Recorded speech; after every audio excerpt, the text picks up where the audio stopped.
जी, अस्सलाम वालेकुम। उम्मीद है कि आप तमाम दोस्त खैरियत से होंगे और आज का दिन भी ट्रेडिंग के हवाले से अच्छा गुज़रा होगा।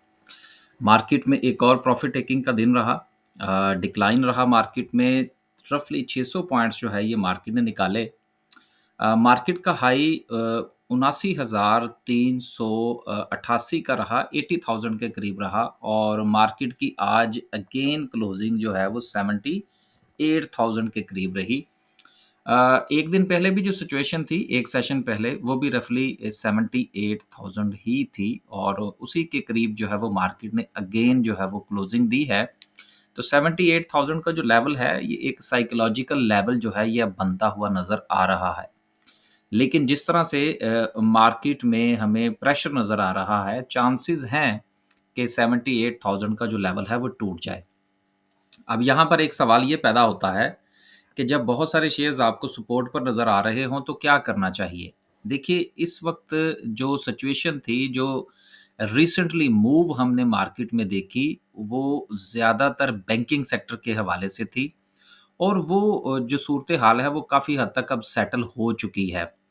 अब जो कंपनीज़ प्रेशर की बुनियाद पर अपने सपोर्ट लेवल पर आ चुकी हैं, उनमें थोड़ा बहुत रिस्क लेने में कोई मुज़ायका नहीं है। क्योंकि एक चीज़ आप हमेशा याद रखिएगा, अब फ़र्ज़ कीजिए कि अगर कल जो है वो मार्केट अगेन 700, 800 या 1000 पॉइंट्स जो है वो गेन कर जाती है, तो चीज़ें तो सपोर्ट से फिर ऊपर चली जाएँगी। तो स्टॉक मार्केट में जब सपोर्ट पर कोई शेयर आपको अवेलेबल हो और वहाँ पर आपको थोड़ी-सी कन्फर्मेशन बनती हुई नज़र आए, तो थोड़ा बहुत रिस्क लेना पड़ेगा।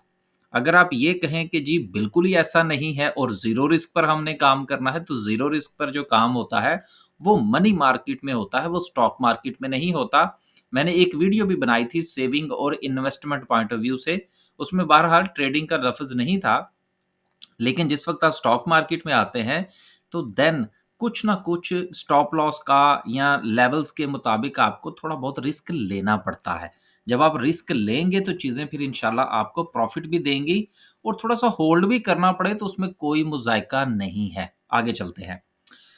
अ, 600 पॉइंट्स की कमी के साथ अगर हम सर्किट ब्रेकर की बात करें, तो आज भी माशाल्लाह से 12 कंपनीज़ जो हैं वो अपर कैप हैं, लेकिन जिसको हम लोग कहते हैं ना काबिले ज़िक्र कंपनी वो ज़ाहिर-सी बात है सिर्फ़ फ़िलहाल जो काबिले ज़िक्र है, वो हमें सिर्फ़ दीवान फ़ारूक मोटर नज़र आ रही है, वो भी सिर्फ़ इसलिए कि इसमें जो सिचुएशन है वो ये है कि वॉल्यूम बहुत अच्छा था इसमें और एक वजह ये भी है कि अब सिचुएशन ये बन रही है कि चूँकि हबको के हवाले से खबर आई कि वो गाड़ियों की जो असेंबलिंग है उसमें जा रहे हैं या आने वाले दिनों में चले जाएँगे। और दीवान फ़ारूक वालों ने तो अपनी वैसे ही जो है वो धड़ाधड़ जो है वो मीडिया कैंपेन चला रखी है कि जी गाड़ियाँ कभी जो है वो निकल रही हैं कंपनी में से, कभी कुछ हो रहा है, कभी कुछ हो रहा है। तो ये तो फिर ज़्यादा अट्रैक्ट जो है वो करती है लोगों को कि भई ये तो ऑलरेडी असेंबलिंग पॉइंट जो इनका है, ये कुछ ना कुछ कर रहे हैं। अब वो ज़मीनी हक़ाइक़ जो हैं वो अगर इसके बरअक्स हैं तो वो एक अलग चीज़ है। तो जिस वक़्त आप हबको और इसको अगर आप आमने-सामने रखेंगे तो चूँकि ये थोड़ी-सी अट्रैक्शन ज़्यादा पैदा करता है इसलिए इसमें भी आपको एक मूव जो है वो आज बनती हुई नज़र आई। आगे चलते हैं जी और मज़ीद देखते हैं कि क्या सूरत-ए-हाल रही। लोअर कैप की बात करें तो लोअर कैप में आज 3 कंपनीज़ हैं, जिनमें काबिल-ए-ज़िक्र फ़िलहाल कोई नज़र नहीं आ रही। ओवरऑल जो है वो इंशाल्लाह कैंडलस्टिक और वॉल्यूम के हवाले से जो है वो हम बात करेंगे जिस वक़्त कैंडलस्टिक पर जाएँगे। सेक्टर वाइज़ अगर हम बात करें तो आज again power generation because of Hubco जो है वो परफ़ॉर्म किया और 192 पॉइंट्स जो हैं उसने डाले लेकिन दूसरी तरफ आप ये देखिए कि 358 पॉइंट्स जो हैं वो कमर्शियल बैंक्स में से आज निकले। लेकिन अब देखिए कुछ चीज़ें जो है ना वो बड़ी इम्पोर्टेंट होती हैं। बैंक्स की अगर आप बात करें तो इन्होंने जो पॉइंट्स ऐड किए थे वो रफली कोई 2000 से 2500 पॉइंट्स इन्होंने ऐड किए थे। अभी तक वो पॉइंट्स जो हैं वो उसमें से निकले नहीं हैं। लिहाज़ा चीज़ें जब एक हाइप क्रिएट करती हैं तो देन उसमें करेक्शन हमें नज़र आती है और वो यहाँ तक करेक्शन नहीं होती, वो रफली यहाँ से वापस पलटने की सिचुएशन में आ जाते हैं। ये जो फ़ेज़ होता है, हम ये समझते हैं और ख़ास तौर पर पाकिस्तान स्टॉक मार्केट के हवाले से तो कोई भी बंदा जो है, वो प्रॉफ़िट टेकिंग का या करेक्शन का लफ़्ज़ तो इस्तेमाल करता ही नहीं है ना। वो तो बात सीधी करता है जी क्रैश की। क्रैश के नीचे हम लोग रुकने का नाम नहीं लेते यार, ऐसे थोड़ी होता है। हमारे सिचुएशन फ़िलहाल ठीक चल रही है और इसमें क्रैश वाली फ़िलहाल कम से कम मुझे तो कोई ऐसी सिचुएशन नज़र नहीं आती। अब यही मामलात जिस वक़्त थोड़े-से जो है वो पलटा खाएँगे, आईएमएफ से या फिच से या इधर-उधर से जब कोई 1-2 खबरें साथ अटैच होंगी, तो फिर हम इसी मार्केट को हम अच्छा कह रहे होंगे। कुछ नहीं है, बिल्कुल मार्केट ठीक है। आप अपने शेयर को देखिए, हबको चला पूरा पावर जनरेशन जो है वो आपको लग रहा है जी 192 पॉइंट ऐड हो गए, पूरे बाकी सेक्टर के शेयर्स को तो देखिए, वो जो है वो डिक्लाइन का शिकार है। उनकी सपोर्ट देखिए, उनकी रेजिस्टेंस देखिए, वहाँ पर देखिए क्या वो रुकते हुए नज़र आ रहे हैं? अगर आते हैं तो उसमें पोज़ीशन बनाइए। ये मैं सिर्फ़ एक एग्ज़ाम्पल दे रहा हूँ। अब मैं ये नहीं कह रहा कि आप पावर जनरेशन में घुस जाएँ, एक बात हो रही है। आगे चलते हैं जी और मज़ीद जो है वो देखते हैं कि कुछ खबरें हैं जो बड़ी इम्पोर्टेंट हैं, जिसमें एक पहली खबर जो है वो पीएसओ के हवाले से है कि पीएसओ की जो रिकवरी है, जो पैसा इसने एसएनजीपी से लेना था, उसमें सूरत-ए-हाल यानी कि जितने पैसे इन्होंने मुझसे लेने थे, उसमें काफ़ी बेहतरी आई है और वजह ये है कि जो रिसेंटली गैस की कीमतें बढ़ी हैं, तो इनका जो पेमेंट सिस्टम था, वो थोड़ा-सा बेहतर हुआ है। जो इन्होंने माज़ी में पैसा दबा रखा था पीएसओ का, वो थोड़ा-सा इन्होंने रिलीज़ किए हैं। अगली खबर जो कि मिलेट ट्रैक्टर के हवाले से है, जिस पर काफ़ी ज़्यादा बात हुई और मुझे बहुत मैसेजेस आए। मिलेट ट्रैक्टर ने ये डिनाई किया है कि जी इसको 5.4 बिलियन का जो फाइन है न, वो नहीं हुआ। लेकिन देखिए बात ये है कि चले हम मान लेते हैं कि जी ये फाइन जो है ये मिलेट ट्रैक्टर को नहीं हुआ और यही वजह थी कि आज थोड़ी-सी सूरत-ए-हाल इसमें ठीक थी। लेकिन अगली तरफ अगर आप ये देखें तो वो ये ज़रूर कह रहे हैं कि एफबीआर ने इनको नोटिस जो शो कॉज़ नोटिस है वो इश्यू किया है और वजह ये है कि सेल्स टैक्स के प्रॉब्लम्स हैं। और ये बात अपनी जगह पर एक हकीकत है कि पाकिस्तान में किसी भी ए, बी, सी, डी कंपनी को उठा के देख लें, सेल्स टैक्स में चोरी लाज़मन पकड़ी जाएगी। और वो सेल्स टैक्स की जो चोरी होती है, वो उन कंपनीज़ की जो है वो सिर्फ़ नहीं होती, उसमें एफबीआर वाले खुद भी शामिल होते हैं।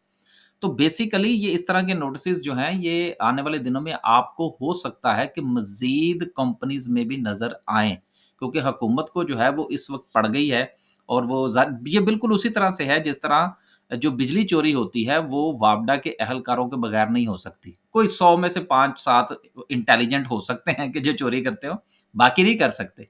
इसी तरह ये जो सेल्स टैक्स के मामलात होते हैं, ये भी थोड़े-से टेक्निकल होते हैं। ये भी वही बताते हैं कि आपने कहाँ से चोरी करना है।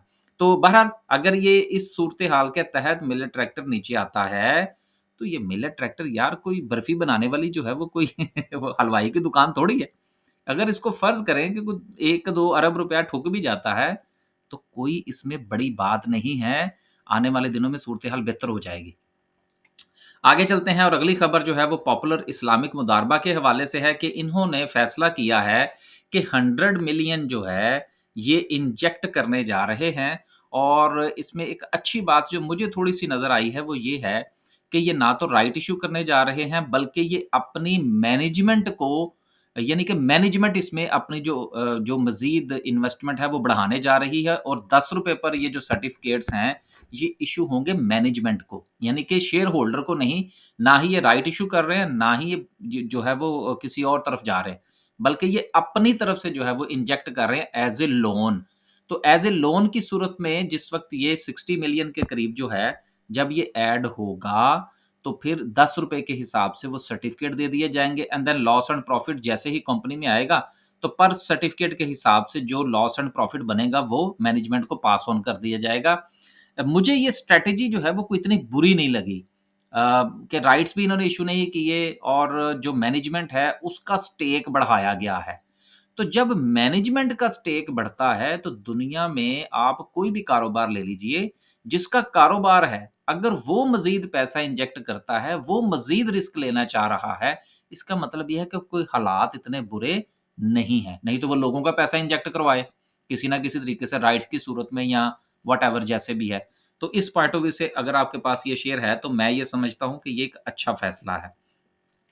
आखिरी एक आध खबर है, फिर इंशाल्लाह जो है वो कैंडलस्टिक की तरफ वापस चलते हैं। यहाँ पर अनाउंसमेंट है कि हमारा जो बायसल का ग्रुप है, अगर आप वो जॉइन करना चाहते हैं, तो ये हमारा कॉन्टैक्ट नंबर है। आप इस पर जो है वो राब्ता फ़रमाइए और इन्फॉर्मेशन ले लीजिए। देखिए, ये डेली बाय सेल ग्रुप ज़रूर है, लेकिन इसमें जो हमारी तरफ से बाय की कॉल्स होती हैं, उसमें बाय का लेवल होता है, सेल का लेवल होता है। अगर वो स्टॉप लॉस के पॉइंट ऑफ व्यू से हो, तो स्टॉप लॉस मेंशन होता है। अगर उसमें बाय का लेवल 2 मेंशन हो, तो वो हम मेंशन बता देते हैं। लेकिन इसमें अगर आप ये समझते हैं कि आपको कोई 20, 25, 30 मैसेजेस रोज़ के मिलने शुरू हो जाएँगे कि जी अब मार्केट ऊपर जा रही है और अब मार्केट नीचे जा रही है और अब ये हो रहा है और अब वो हो रहा है, तो ऐसा नहीं है। क्योंकि हमारा थोड़ा-सा टाइम का डिफ़रेंस भी है, तो इसलिए बस आपको जो ख़ास-ख़ास मैसेजेस होंगे मार्केट के पॉइंट ऑफ व्यू से भी और शेयर्स के पॉइंट ऑफ व्यू से भी, वो आपको मिल जाएँगे। बाकी कुछ ज़्यादा अफ़रा-तफ़री जो है वो हमारे जो ग्रुप है उसमें नहीं होती। अगर आप जॉइन करना चाहते हैं तो कर लीजिए। इसके अलावा अगर आप अपना पोर्टफ़ोलियो डिस्कस करना चाहते हैं, तो उसके लिए ये एक पर्सनल कंसल्टेशन की है जिसमें 40-45 मिनट हम गुफ्तगू करते हैं। अगर आप अपना पोर्टफोलियो बनाना चाहते हैं, ऑलरेडी अगर आप लॉस में हैं या प्रॉफ़िट में हैं, अपने शेयर्स डिस्कस करना चाहते हैं, कोई फ्यूचर की बाइंग करना चाहते हैं, इन्वेस्टमेंट के हवाले से जो है वो शेयर्स का इंतखाब करना चाहते हैं, तो इस हवाले से अगर आप गुफ्तगू करना चाहते हैं, तो ये वन ऑन वन कंसल्टेशन है जिसमें आप पोर्टफोलियो मैनेजमेंट कह लीजिए, कुछ भी कह लीजिए कि आप अपना पोर्टफोलियो डिस्कस कर सकते हैं। अब चलते हैं वापस। पीएसओ के हवाले से एक और खबर थी जो कि मुझे बड़ी जो है वो आप मैंने एक मर्तबा पहले भी इस पर जो थी वो डिस्कशन की थी कि पीएसओ ने ये कहा है कि देखिए जिन कंपनीज़ ने हमारा पैसा देना है, अब देखिए पीएसओ इटसेल्फ एक गवर्नमेंट का इदारा है।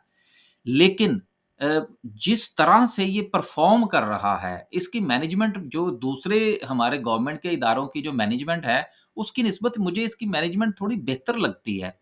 कि पहले भी इन्होंने जिस वक़्त पीआईए प्राइवेटाइज़ होने लगी थी, अभी तो ख़ैर हो जाएगी, तो उस वक़्त भी पीएसओ ने कहा कि जी पीआईए ने जितना हमारा पैसा देना है, वो आप इक्विटी में एडजस्ट कर लीजिए, उतने हमें शेयर्स दे दीजिए और बाकी का जो बचेगा, वो हम जो है वो 51% का वो हम आपको जो है वो पेमेंट कर देंगे। तो अब जो है वो दोबारा से पीएसओ ने कहा है कि वो तमाम कंपनीज़ कि जिन्होंने हमारा पैसा देना है, जो कि लोन की सूरत में है, उसको इक्विटी से आप स्वैप कर दीजिए। अगर फ़र्ज़ कीजिए कि जिस तरह से ये इनकी इंटेंशन है, मिसाल के तौर पर एसएनजीपी ने इनके अगर पैसे देने हैं, तो उसके शेयर्स इसको दे दिए जाएँ। तो अगर ऐसी सिचुएशन बनती है, तो पीएसओ जो है अगर इसको पैसा नहीं भी मिलता और इसके स्टेक्स जो हैं वो बढ़ जाते हैं, जिस तरह से इसका स्टेक जो है वो पाकिस्तान रिफाइनरी में भी है, तो ऐसी सूरत में पीएसओ जो है ये सर 100 डेढ़ ₹100 वाला शेयर नहीं है। बहुत बड़ा शेयर है, रिसीवेबल्स की बुनियाद पर भी और अगर स्वैप हो जाता है तो फिर तो क्या ही बात है, फिर तो इसके जो है वो फिज़िकल स्टेक्स बन जाएँगे। तो बहरहाल इसके हवाले से मैं अक्सर एक मर्तबा पहले भी मैंने गुफ्तगू की थी, अब मैं दोबारा जो है वो मैंने इसके ऊपर डिटेल से बात कर दी है, बाकी आप लोग अपना फैसला खुद कीजिएगा। आखिरी खबर जो है वो ये है कि रुपी जो है वो फ़ॉल कर गया। देखिए मीडिया में ये इस किस्म की खबरें और आज जाके जो फ़र्क है वो सिर्फ़ 11 पैसे का है। तो लिहाज़ा ये थोड़ी-सी सनसनी जो है ये फैलाई जाती है, अगर मार्केट नीचे जा रही हो तो उसको सपोर्ट करने वाली खबरें आ जाती हैं, मार्केट ऊपर जा रही हो तो उसके सपोर्ट वाली खबरें आना शुरू हो जाती हैं। तो ये सिलसिला इसी तरह से चलता है, इसमें पैनिक वाली कोई सिचुएशन नहीं है और बजट के हवाले से मैंने ये गुज़ारिश की थी कि इस मर्तबा जो हमारा बजट है, मेरी इत्तलात के मुताबिक वो 295 के डॉलर पर कैलकुलेट हुआ है। लिहाज़ा अगर डॉलर की प्राइस जो है वो 295 पर चली जाए तो ये कोई अचंभे की बात नहीं होगी। पैनिकिंग सिचुएशन नहीं है, कैलकुलेटेड मूव होती है। तो इस हवाले से अभी फ़िलहाल तो 11 पैसे का फ़र्क है। अगर फ़र्ज़ करें कुछ ऊपर भी चली जाए तो कोई इतना बड़ा मसला नहीं है। आखिर में जो है वो हम डिस्कस करते हैं आज की कैंडल को। कैंडल के पॉइंट ऑफ व्यू से डिस्कस करने से पहले हम जो है अगर इसको आवरली ले जाएँ और इसमें देखें तो फिर हम वापस आते हैं कि मार्केट जो थी उसके पास जो लास्ट सपोर्ट थी वो 78 की थी और आज भी अगर आप ये देखें तो मार्केट जो है वो अपने आप को कंसोलिडेट करती हुई नज़र आई। गो के आखिरी जो घंटा था उसमें हमें थोड़ी-सी मार्केट में सेलिंग प्रेशर जो है वो ज़्यादा देखने को मिला। लेकिन अगर आप थोड़ा-सा बगौर जायज़ा लें, तो मार्केट जो है वो थोड़ा-सा रुकती हुई महसूस हो रही है। यही वजह है कि हमें कुछ ज़्यादा जो है वो लोअर कैप्स देखने को नहीं मिले। तो ये एक अच्छा साइन होता है कि जब चीज़ें जो हैं, वो किसी जगह पर रुकने की कोशिश कर रही हों। दूसरी तरफ अगर हम चलें और इसको हम देखें डेली की बुनियाद पर तो इस वक़्त भी अगेन जो लास्ट डे का सेशन था, जिस तरह वीडियो के शुरू में हमने बात की कि 78 जो है वो मार्केट उसको जो है वो रिस्पेक्ट करती हुई नज़र आ रही है। तो फिलहाल कल देखते हैं कि क्या सिचुएशन है, लेकिन अभी जो मार्केट की सिचुएशन है वो 78 को रिस्पेक्ट कर रही है। अगर मार्केट 78 से नीचे जाती है, लेकिन वो जाएगी, जो हमारे पंजाबी में कहते हैं, जाएगी किसे गल नाल, क्योंकि मार्केट में थोड़ी-सी जो है वो रुकने की जो सिचुएशन है वो नज़र आ रही है। अगर मार्केट नीचे जाती है तो देन नेक्स्ट लेवल जो है वो 76 का होगा, जो कि बहुत ही स्ट्रॉन्ग जो सपोर्ट है वो हमें बनती हुई इंशाल्लाह जो है वो नज़र आएगी। अब तक के लिए सिर्फ़ इतना ही। खुश रहें, आबाद रहें। स्टॉक मार्केट इसी चीज़ का नाम है, कभी जो है वो शेयर्स की प्राइस ऊपर और कभी नीचे। अपने आप को इसकी आदत डालिए और इसके साथ चलना सीखिए। इजाज़त दीजिए। अल्लाह हाफ़िज़।